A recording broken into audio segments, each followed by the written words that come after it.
Assalamualaikum warahmatullahi wabarakatuh. Kami dari kelompok 5 akan mempresentasikan hasil diskusi dari kelompok kami yang berjudul Landasan Teori Psikologi dalam Teknologi Pendidikan. Psikologi adalah suatu ilmu yang mempelajari gejala kejiwaan yang ditetapkan dalam bentuk perilaku baik manusia ataupun hewan. Psikologi pendidikan merupakan suatu ilmu yang membahas tentang tingkah laku dan perbuatan manusia dalam macam situasi. Maka, psikologi pendidikan adalah studi mengenal tingkah laku individu dalam situasi pendidikan. Psikologi pendidikan bertujuan untuk mempelajari tingkah laku itu seharusnya diubah, dibimbing melalui pendidikan. Pada umumnya, isi dari psikologi pendidikan dapat dibagi menjadi 4 golongan, yaitu 1. Pertumbuhan dan perkembangan individu yang dibicarakan diantaranya hereditas dan lingkungan, perlengkapan dasar dan ajar manusia, teori-teori pertumbuhan dan perkembangan individu. Yang kedua, masalah belajar dan perbuatan belajar.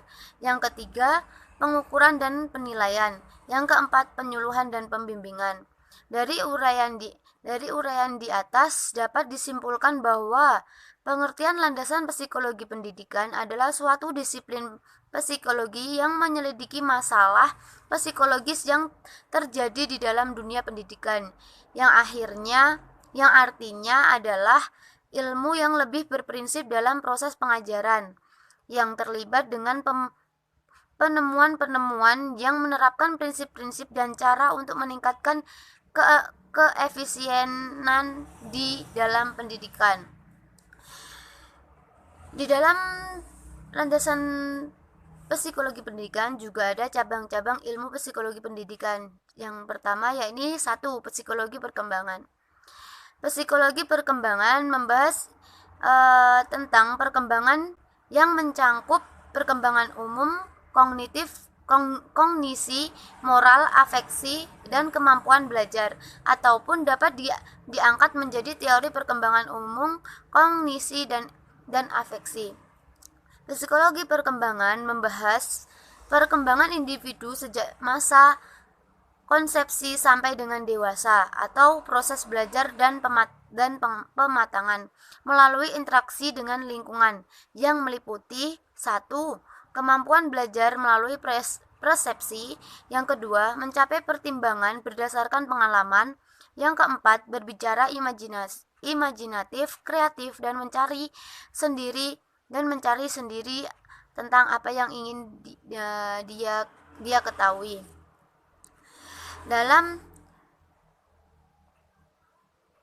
Untuk yang kedua yakni psikologi belajar. Belajar adalah perubahan perilaku yang relatif permanen sebagai hasil pengalaman, bukan hasil perkembangan ataupun pengaruh obat ataupun kecelakaan, dan biasanya melaksanakannya pada pengetahuan lain serta mampu mengkomunikasikannya kepada orang lain. Dalam prosesnya ada beberapa prinsip yang harus diperhatikan, yakni adalah 1. Kontinuitas, 2. Pengulangan, 3. Penguatan, 4. Motivasi positif dan percaya diri dalam belajar. Yang kelima, tersedia materi pelajaran yang lengkap. Yang keenam, upaya membangkitkan keterampilan intelektual. Untuk yang ketiga yakni psikologi sosial. Psikologi sosial adalah cabang ilmu psikologi yang meneliti dampak atau pengaruh sosial terhadap perilaku manusia. Ciri-ciri psikologi dengan ciri sosial ini mempelajari pengaruh masyarakat terhadap individu antar individu. Dalam dunia pendidikan, salah satu yang harus diperhatikan adalah para pendidik harus mampu membangkitkan kesan pertama yang positif dan tetap positif untuk tiap hari-hari berikutnya. Sikap dan perilaku pendidikan seperti ini sangatlah penting. Artinya, bagi kemauan dan semangat belajar anak-anak itu merupakan suatu komponen yang sangat penting menumbuhkan jiwa-jiwa positif dan dalam menumbuhkan jiwa-jiwa yang positif ini membutuhkan kesepakatan dan kepatuhan yang merupakan faktor penting dalam proses pendidikan. Tanpa adanya kesepakatan, mungkin terlalu sulit untuk merencanakan dan melaksanakan sesuatu lebih-lebih dalam bekerja kelompok. Jadi dalam psikologi sosial ini guru dituntut untuk memahami pola perilaku siswa agar kita dapat mengarahkan siswa atau murid kita agar lebih memiliki jiwa-jiwa yang positif. Selanjutnya yaitu aplikasi landasan teori psikologi dalam pendidikan. Aplikasi landasan teori psikologi dalam pendidikan ditekankan pada dua kajian dalam psikologi, yaitu psikologi perkembangan dan psikologi belajar. Psikologi perkembangan merupakan ilmu yang mempelajari tentang perilaku individu dalam konteks belajar. Psikologi belajar mengkaji tentang hakikat belajar dan teori-teori belajar, serta berbagai aspek perilaku individu lainnya dalam belajar. Yang pertama yaitu ada psikologi perkembangan. Secara umum, tahapan perkembangan peserta didik dibagi menjadi 3, yaitu tahapan perkembangan fisik, psikis, dan pedagosis. Periodisasi perkembangan berdasarkan fisik. Perkembangan fisik adalah perubahan kualitatif terhadap fungsi jasmani. Proses perkembangan fisik anak terkadang sejak lahir hingga umur 21-22 tahun. Yang selanjutnya, periodisasi perkembangan berdasarkan psikis. Perkembangan psikis adalah perubahan kualitatif terhadap fungsi jiwa. Keadaan psikis adalah khas dialami oleh setiap anak dalam masa-masa perkembangan. Dan anak selama masa perkembangan mengalami masa-masa keguncangan. Perkembangan psikis melalui pertumbuhan tertentu yang berbeda dengan perkembangan fisik. Yang terakhir yaitu periodisasi perkembangan berdasarkan pedagosis. Dasar yang digunakan para ahli ada beberapa kemungkinan, yaitu apa yang harus diberikan kepada anak-anak didik pada masa tertentu dan bagaimana cara mengajar atau mendidik peserta didik pada masa-masa tertentu. Yang kedua ada psikologi belajar. Psikologi belajar dapat didefinisikan sebagai suatu proses atau usaha yang dilakukan seseorang yang memungkinkan orang tersebut memperoleh dan membentuk kompetensi, keterampilan, dan sikap yang baru dari hasil interaksi dengan lingkungan, di mana proses belajar melibatkan proses mental internal yang terjadi berdasarkan latihan, pengalaman, dan interaksi sosial dan hasil belajar yang ditunjukkan oleh terjadinya perubahan perilaku kognitif, efektif, dan psikomotor yang mana hasil belajar tersebut bersifat permanen. Psikologi belajar merupakan ilmu yang mempelajari tentang perilaku individu dalam konteks belajar. Psikologi belajar mengkaji tentang hakikat belajar dan teori-teori belajar, serta bagaimana aspek perilaku individu lainnya dalam belajar, yang semuanya dapat dijadikan sebagai bahan pertimbangan sekaligus mendasari perkembangan teknologi pendidikan.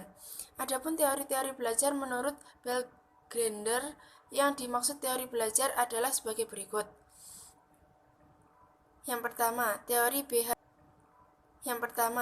behavioristik atau tingkah laku. Teori ini menekankan proses belajar sebagai perubahan relatif permanen pada perilaku yang dapat diamati dan timbul sebagai hasil pengalaman. Teori kognitif atau pikiran. Teori ini menjelaskan belajar dengan berfokus pada perubahan-perubahan proses mental internal yang digunakan dalam upaya memahami dunia eksternal. Pada teori ini berusaha menjelaskan dalam belajar bagaimana orang berpikir.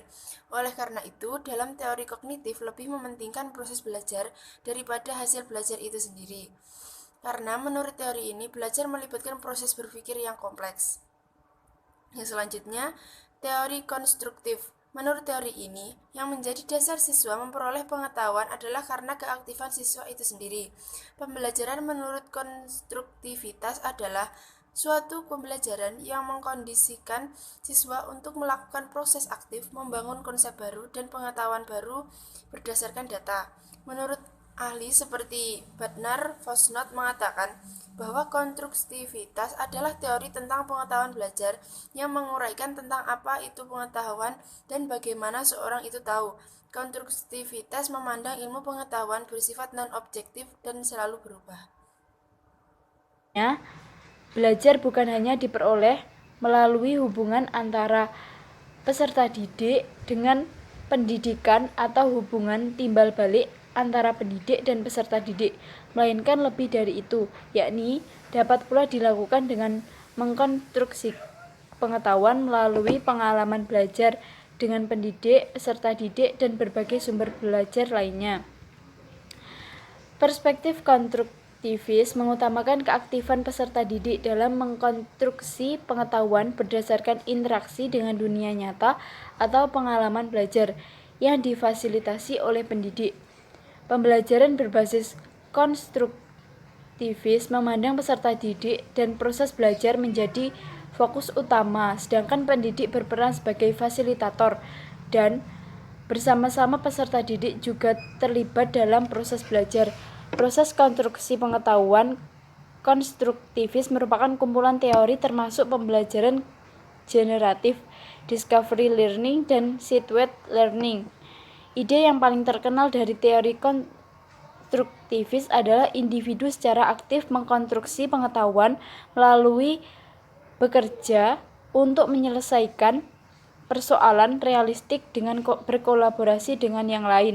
Perspektif belajar sebagai landasan. Satu, perspektif behavioris adalah pandangan yang mengatakan bahwa perilaku harus dijelaskan melalui pengalaman yang dapat diamati, bukan dengan proses mental.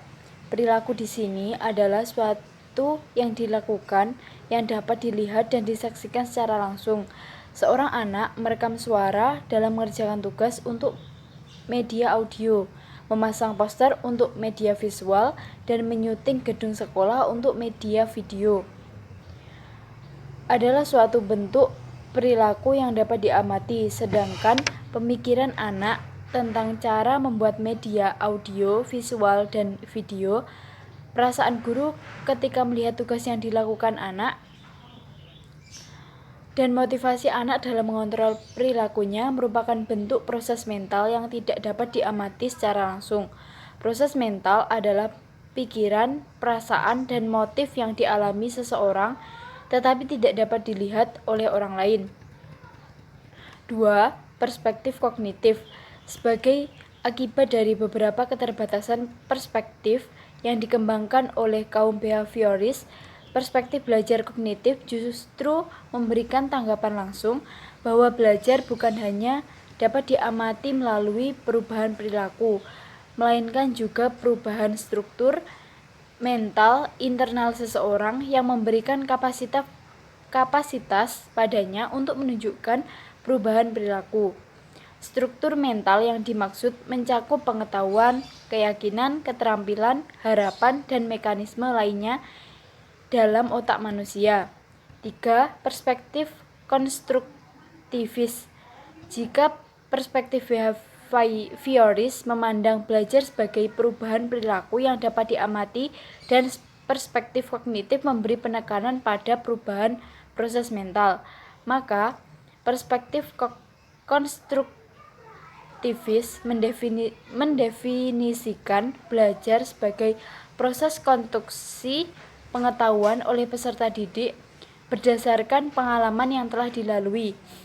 Artinya, belajar bukan hanya diperoleh melalui hubungan antara peserta didik dengan pendidikan atau hubungan timbal balik antara pendidik dan peserta didik, melainkan lebih dari itu, yakni dapat pula dilakukan dengan mengkonstruksi pengetahuan melalui pengalaman belajar dengan pendidik, peserta didik, dan berbagai sumber belajar lainnya.